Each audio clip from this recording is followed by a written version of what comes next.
Over the last 40 years, hundreds of RPG franchises have been born, but only a handful became so good that fans have spent decades asking, so, where's the sequel?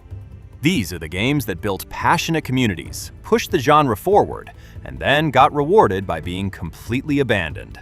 So, today we're counting down 15 legendary RPGs that deserved another chance.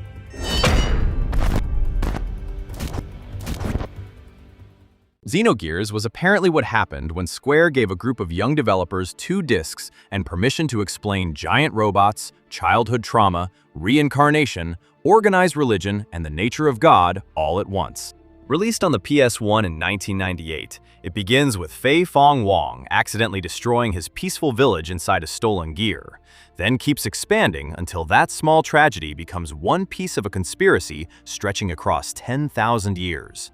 The story goes places most RPGs still avoid, using Fei's fractured identity to explore abuse, guilt, memory, and the personalities his mind created just to survive.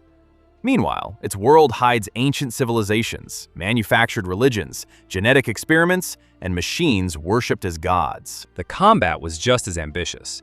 On foot, button combinations unlocked martial arts death blows, while gear battles introduced fuel management, mechanical upgrades, and the satisfying realization that the enormous robot that terrified everyone 30 minutes ago is now part of the party. Then Disc 2 arrives, and Xenogears practically starts reading its own missing chapters aloud. Square's strict development schedule caught a young team struggling with new 3D technology, and director Tetsuya Takahashi chose to condense the remaining story rather than end the game halfway through. And that strange, unfinished structure somehow became part of its legend. But any real continuation became nearly impossible after Takahashi and several developers left Square and founded Monolith Soft. Square kept Xenogears, while its creators carried the ideas into Xenosaga and eventually Xenoblade. Square Enix still acknowledges the game through merchandise and anniversary posts, but there is no confirmed remake or sequel. A proper return would require rebuilding much of Disc 2, modernizing its rough dungeons and platforming, and ideally reuniting a Square-owned property with creators now working at a Nintendo-owned studio.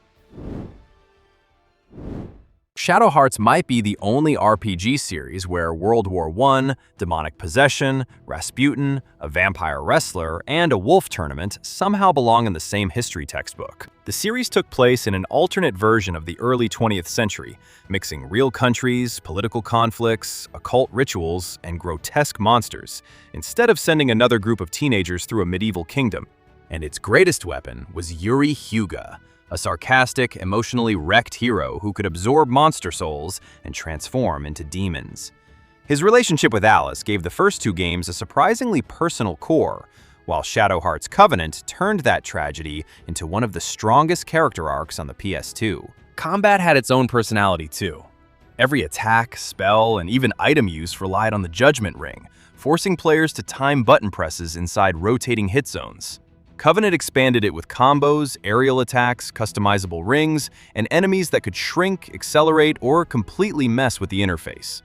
And even the final entry, From the New World, arguably delivered the series' best battle system. But then, the whole thing vanished. Sales remained modest. From the New World struggled to replace Yuri, and Nautilus was eventually absorbed by its parent company, Aruze, which moved away from console development. The creator, Matsuzo Machida, later revealed that he was approached 3 separate times about making another Shadow Hearts, and every attempt collapsed because of corporate circumstances. Universal Entertainment renewed the trademark in 2022, but no remake, remaster, or sequel has been announced. The original creators eventually launched Penny Blood as a spiritual successor, only for that project to lose its release window while searching for additional funding and a publisher.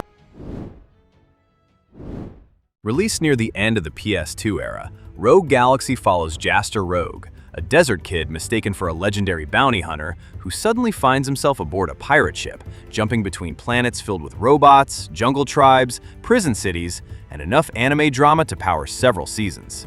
And for 2005, the scale was ridiculous. Battles happened directly inside the environments. The cel-shaded visuals still look surprisingly clean, and the game barely stopped inventing new distractions. Weapons gained levels and could be fused into stronger versions, Random items unlocked abilities through the revelation flow, and there was even a full factory system, where crafting meant physically building production lines. Plus bounty rankings and tactical insects tournaments, because apparently regular side quests weren't enough. That ambition made Rogue Galaxy legendary to the people who found it.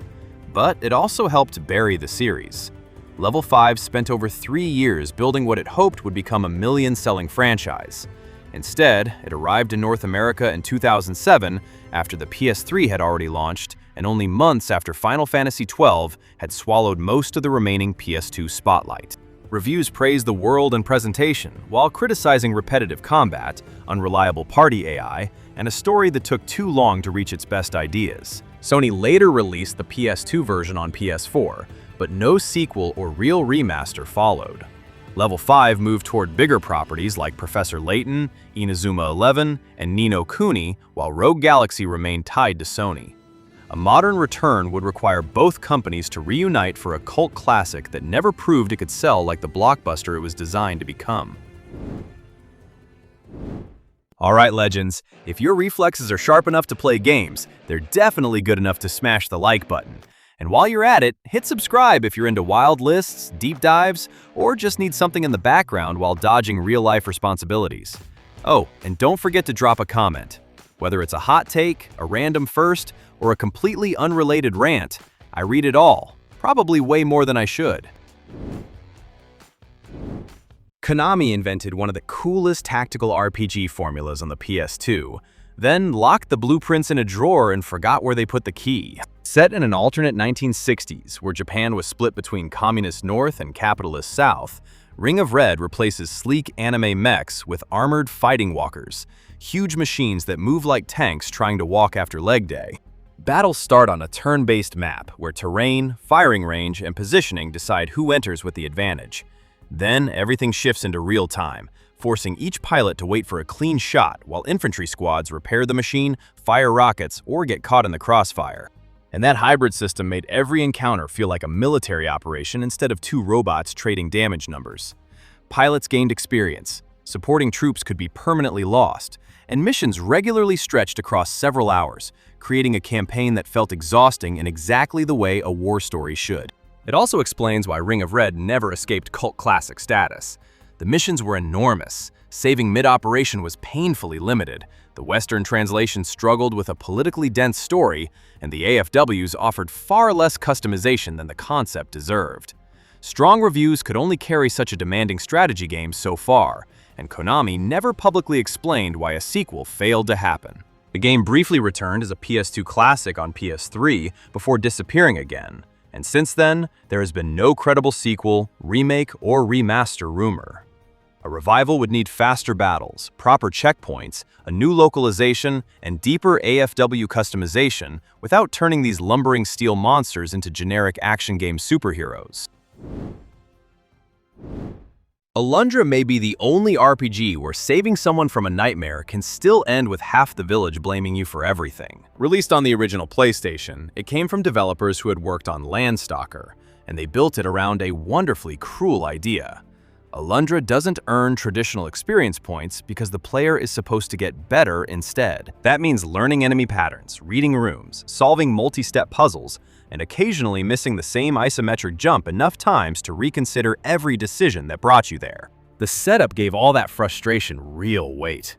Alundra can enter people's dreams, so every dungeon becomes a trip through someone's fear, guilt, or trauma, while between those nightmares, he returns to the village of Inoa, gets to know its families, and watches the situation grow increasingly ugly. People die, survivors turn suspicious, religion becomes a weapon, and the supposed hero slowly becomes the easiest person to blame. For a colorful 2D action RPG from 1997, this thing had absolutely no interest in protecting anyone's feelings. Then, Alundra 2 arrived, and basically abandoned Alundra before the industry could. It replaced the protagonist, the dream-walking, the world, the gorgeous sprite work, and most of the psychological darkness with a lighter 3D adventure aimed at a wider audience. Some of the puzzles survived, but the identity didn't, and the series vanished after only 2 games. Matrix Software still exists, yet there's been no credible remake, remaster, or sequel announcement. A return would also need unclear rights sorted out, and a developer willing to modernize those brutal puzzles without sanding away everything that made the original special. DotHack built an MMO in 2002 without needing internet, and that fake online world still felt more alive than real ones. Across the original 4 PS2 games and the later GU trilogy, players logged into the world, recruited party members who could be offline, read message boards, answered emails, and chased rumors about corrupted areas and users falling into comas. The combat and recycled dungeons became repetitive, but the illusion was incredible. Data drain made Kite feel like he was rewriting the game's code instead of hitting another monster, while Haseo's journey in GU turned an obnoxious player killer into one of the series' strongest character arcs. The bigger achievement was how early DotHack understood online life. Long before social media took over, it explored avatars, digital friendships, corporate control, and the gap between who someone is and who they pretend to be online. Games, anime, novels, and OVAs revealed different pieces of the same mystery, creating a universe that rewarded anyone willing to do homework for their RPG. But that ambition also helped bury it. The first story was sold across 4 full-priced games, the gameplay aged quickly, and the multimedia lore became intimidating for newcomers. CyberConnect 2 kept expressing interest, but Bandai Namco controlled the property, while the studio moved towards safer projects like Naruto and Dragon Ball. For nearly 15 years, new console entries disappeared, leaving only smaller projects and GU Last Recode. Then, in February 2026, CyberConnect 2 announced DotHack Zero, a new console RPG it will plan, develop, and publish with Bandai Namco's permission. No platforms or release date yet, so the series has finally logged back in before everyone assumed the server was gone forever. Mega Man Legends spent over 25 years proving that Capcom can leave a hero stranded in space longer than most companies keep an entire franchise alive. Back in 1997, Legends took Mega Man out of his comfortable 2D levels and dropped him into a fully explorable 3D world filled with towns, ancient ruins, side quests, upgrades, and people who actually remembered what happened around them. Buildings could be destroyed and repaired, items found underground could become new weapons, and even small interactions helped Mega Man Volnut feel like part of a community rather than a blue robot sprinting toward another boss door. The sequel expanded everything with multiple islands, stronger dungeons, better combat, and a surprisingly heavy mystery involving forgotten civilizations and Mega Man's true identity. It also ended with Volnut trapped aboard Elysium while Roll and Tron Bonne tried to build a rocket to rescue him. Then Capcom apparently misplaced the launch button. Mega Man Legends 3 was finally announced for the Nintendo 3DS in 2010. Fans voted on designs, followed development through the dev room, and watched footage of a playable prototype featuring new characters and faster combat. The project looked real enough to touch, but in July 2011, Capcom canceled both the full game and a prototype, saying it had failed to meet unspecified internal criteria. Keiji Inafune had already left the company, sales expectations were uncertain, and Legends lacked the commercial weight of Capcom's larger franchises. There's still no confirmed revival. A modern collection remains the most realistic path back, giving Capcom a cheaper way to test demand before funding a remake or sequel, and maybe finally getting Volnut off that space station. Shining Force basically helped teach the West what a tactical RPG was, then disappeared just in time to watch Fire Emblem become a global phenomenon with the same audience. The classic games made strategy feel like a proper adventure.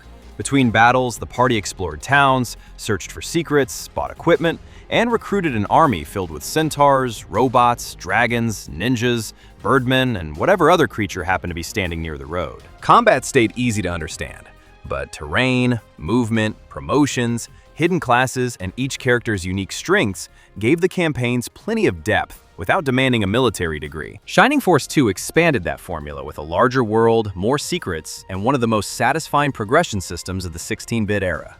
Then Shining Force 3 went completely overboard, telling a political war story across 3 connected campaigns with different protagonists seeing the same conflict from opposing sides. But unfortunately, Western players officially received only the first third. The Saturn was collapsing, Sega was moving toward the Dreamcast, and Camelot's relationship with the company had deteriorated after years of limited budgets and creative frustration.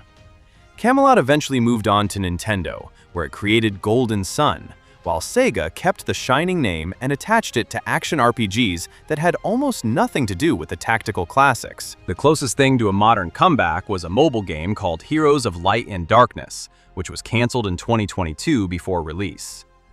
Camelot's Hiroyuki Takahashi has publicly said he would love to make Shining Force 4, and Sega is currently reviving several older franchises, but there's still no confirmed project or reliable rumor. Any return would also need to solve the hardest problem, making Shining Force feel like Shining Force without the original team behind it. Tyranny feels like Obsidian looked at the usual Save the Kingdom setup and said, what if the kingdom already lost, the villain won, and your day job is enforcing his paperwork? Released in 2016, it drops you into the Conquered Tiers as a Fatebinder, basically a judge, investigator, and government-approved threat working for Kairos, an overlord so powerful that legal decrees can erase entire regions. But what made the game legendary was how deeply that idea infected everything. The opening Conquest mode lets you decide how the war was won. Factions remember whether you spared cities or burned them, and the Favor and Wrath system allows people to respect, fear, and hate you at the same time. Even magic is built piece by piece through sigils, giving spellcasters enough freedom to become completely unreasonable. The tragedy is that Tyranny ends right when its world starts opening up. The Fatebinder is becoming powerful enough to challenge the Empire, Kairos remains a giant mystery, and questions about Archons, Edicts, and the rest of the conquered world are left hanging. Its only major expansion, Bastard's Wound, added companion quests and another region, but never continued that larger conflict. Reviews were strong, yet sales landed below Paradox's expectations. The publisher blamed weak marketing, a crowded release window, and possible fatigue around old-school CRPGs. Then, Obsidian was bought by Microsoft, while Tyranny remained with Paradox, turning any sequel into a corporate negotiation before development even begins. As of 2026, there's still no credible Tyranny 2 rumor, and the most realistic comeback would be a remaster, console port, or another studio taking over the world Obsidian never got to finish. Somewhere between Final Fantasy VII and VIII, Square apparently decided its portfolio also needed a pocket-sized version of the legendary samurai Miyamoto Musashi, with enormous hair and the patience of an exhausted fast food employee. Released in 1998, it mixed real-time combat, platforming, puzzles, a day and night cycle, shop schedules, fatigue, and a town that slowly came back to life as Musashi rescued its kidnapped citizens. Enemies were more than targets too, because the fusion sword could absorb their abilities, turning everything from soldiers to random creatures into potential tools for combat or exploration. Add elemental powers, massive bosses, timed disasters, and a tiny samurai who spends half the adventure annoyed that he was summoned in the first place, and the game had more personality than projects with 10 times the budget. It sold hundreds of thousands of copies in Japan and built a cult following. Yet Square waited almost 7 years to bring Musashi back. But that return, Musashi's Samurai Legend, practically rebooted everything. New universe, new cast, new visual style, and a much more linear, action-heavy structure. The combat looked flashy, but quickly became repetitive, while the living town, clock system, platforming, and strange little details that defined the original were mostly stripped away. The sequel landed with average reviews, failed to establish a new identity, and the series vanished after 2005. Square Enix has acknowledged Musashi through anniversary material, but there's still no announced remaster, remake, or reliable rumor of a revival. A comeback would also require one awkward decision: continue the beloved PS1 game, revive the forgotten PS2 reboot, or start over for a third time and risk losing Musashi's identity all over again. Bahamut Lagoon might be the only RPG where feeding a dragon an entire sword is considered responsible pet ownership. Released by Square in 1996, this Super Famicom exclusive mixed tactical battles, traditional turn-based combat, and dragon raising years before that combination had any right to work. Each squad crossed interactive maps where fire burned forests, ice froze water, and massive dragons fought beside the party using their own questionable judgment. Those creatures could be fed weapons, armor, books, and basically anything available, changing their stats, elements, appearance, and evolution path. The result was one of the system's most ambitious RPGs, packed with gorgeous sprite work, huge spell effects, floating kingdoms, and a surprisingly personal story about war, loyalty, and a hero who discovers that saving the kingdom doesn't guarantee the princess waits around. And somehow, Square left it there. Bahamut Lagoon sold nearly 500,000 copies in Japan, so poor sales weren't the real problem. It arrived near the end of the Super Famicom era, right as Square shifted toward the PlayStation, Final Fantasy VII, and a new tactical RPG with a slightly more marketable name, Final Fantasy Tactics. So the original team moved on to bigger projects. The game never received an official Western release, and its reputation survived mostly through imports and fan translations. There's still no confirmed remake, remaster, or sequel, yet Live Alive proved that forgotten Japan-only RPGs can return globally, and Bahamut Lagoon feels almost built for HD 2D. The real challenge would be improving the Dragon AI, balancing systems players could easily break, and deciding how much of its famously messy love triangle should remain untouched. MS Saga: A New Dawn is basically what happens when Gundam gets tired of action games and decides to become a full PS2 JRPG for exactly one afternoon before Bandai locks the idea in a vault forever. Released in 2006, MS Saga drops the anime timelines and builds its own post-apocalyptic world, where mobile suits are ancient machines recovered from ruins, which means that newcomers can follow the story without studying 40 years of Gundam politics, while longtime fans get to hunt down machines like the Zeta, New Gundam, and Wing Zero as if they were legendary RPG weapons. The real reason people still talk about it, though, is the customization. Heads, arms, legs, backpacks, shields, and weapons can all be swapped between different mobile suits, letting the party build specialized machines or create something that looks like 3 separate Gundams lost a custody battle. And those choices matter in combat because weight, speed, energy consumption, pilot abilities, and weapon loadouts can completely change how a boss fight plays out. It also delivers that classic JRPG progression perfectly. The party begins with basic machines held together by optimism, then gradually becomes a traveling museum of heavily armed war crimes. Unfortunately, MS Saga arrived looking cheap beside the PS2's biggest RPGs. Reviews criticized its predictable story, repetitive dungeons, uneven voice acting, random encounters, and brutal difficulty spikes. Sales were reportedly poor. The developer was later absorbed into another studio, and Bandai never gave the formula a second chance. Sure, Gundam games are still everywhere, but Bandai keeps favoring action, multiplayer, and strategy, leaving one of the franchise's most creative RPG concepts trapped on a single PS2 disc.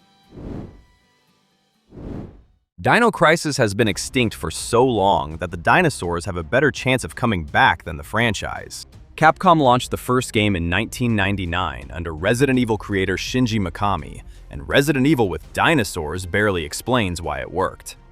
Zombies slowly shuffled toward danger, but Dino Crisis threw velociraptors through doors, had them chase Regina across rooms, knock weapons from her hands, and leave her bleeding while ammunition disappeared frighteningly fast. Fully 3D environments, branching decisions, multiple endings, and puzzles built around a collapsing research facility gave it an identity of its own, while Regina became one of Capcom's most recognizable forgotten heroes. Then Dino Crisis 2 completely changed direction and somehow survived the gamble.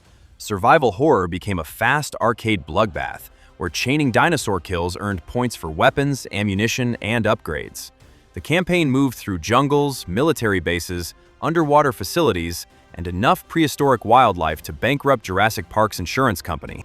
It was shorter, louder, and ridiculously replayable, right up until a huge cliffhanger promised Regina would return to save Dylan and Paula.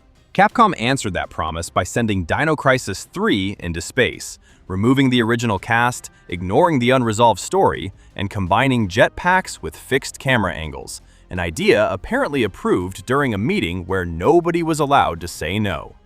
Poor reviews, repetitive combat, Xbox exclusivity, and a complete loss of identity buried the series in 2003. But the demand never disappeared. Dino Crisis later topped Capcom's own poll for the franchise fans most wanted revived, while the original games received modern digital re-releases. Trademark renewals and occasional rumors keep feeding hope, although Capcom still hasn't announced a remake or sequel. A return would also need to solve the franchise's biggest identity crisis, whether to revive the tense survival horror of the original or the arcade chaos of Dino Crisis 2. And of course, I'm also counting on your generosity to let this amazing series sneak into a list of RPGs without asking too many questions. Deus Ex spent most of its existence warning us about corporations, surveillance, and powerful people making terrible decisions, which makes what eventually happened to the franchise feel less like bad luck and more like method acting. The original game became legendary because every mission felt like a problem instead of a shooting gallery. Hacking, stealth, dialogue, augmentations, explosives, and information pulled from someone's emails could all create completely different solutions. Human Revolution later proved that formula could survive a modern reboot, while Mankind Divided refined it with faster combat, better stealth, and Prague, one of the densest playgrounds the immersive sim genre has ever produced. Break into a random apartment, and there's a decent chance you'll uncover an entire side story that most players will never see. But that freedom also helps bury the series. Building expensive maps full of alternate routes, reactions, and content players might completely miss is apparently difficult to explain during a corporate budget meeting. Mankind Divided also launched with unpopular pre-order schemes and single-player microtransactions, sold below Square Enix's expectations, and ended just as Adam Jensen's larger story was getting interesting. Then, Eidos Montreal was moved on to other projects, leaving the trilogy unfinished. Embracer's 2022 acquisition briefly looked like a rescue, until its restructuring killed an unannounced Deus Ex after roughly 2 years of development and cut 97 jobs. Eidos reportedly kept pitching another entry in 2025, but publishers considered the franchise too niche and financially risky. Even Deus Ex Remastered, announced for February 2026, was indefinitely delayed after its reveal was torn apart, with every pre-order refunded. So the series about corporations sacrificing people to protect investments was ultimately sacrificed by corporations protecting investments. Legacy of Kain spent 5 games arguing that Destiny could be rewritten, only for the series itself to get defeated by corporate scheduling. Soul Reaver arrived in 1999, looking borderline impossible on a PS1. Raziel explored a connected, decaying Nosgoth with barely any traditional loading screens, then shifted between the physical and spectral realms as walls twisted, platforms moved, and entire puzzles changed shape around him. It felt like a 3D Metroidvania years before that description became common, wrapped around one of gaming's best revenge stories. Raziel begins as Kain's murdered lieutenant, dragged back from the dead to hunt his former master. And that simple setup quickly spirals into time travel, religious manipulation, ancient wars, and both characters realizing their pieces in a rigged cosmic game. By Defiance, players finally controlled Kain and Raziel in the same campaign, and Raziel's sacrifice gave Kain the purified Soul Reaver, the ability to see the Elder God, and an actual chance to save Nosgoth. Then, the credits rolled, and that chance sat untouched for over 20 years. Crystal Dynamics shifted its attention toward rebuilding Tomb Raider, Amy Hennig left for Naughty Dog, and Defiance never matched Soul Reaver's critical impact. A direct sequel called The Dark Prophecy died early, the heavily developed Dead Sun was cancelled, and the multiplayer spin-off Nosgoth shut down after fans spent years asking for another story-driven adventure. The series has recently started crawling out of its grave through remasters and a smaller spin-off, while the enormous response to Crystal Dynamics' fan survey proved the audience never disappeared. Still, no direct continuation of Defiance has been announced, leaving Kain armed, hopeful, and permanently waiting for someone to fund the final battle. Alright, that's our list. Let us know if we missed anything in the comments, and check out our previous videos. Thanks for watching, and I see you in the next video.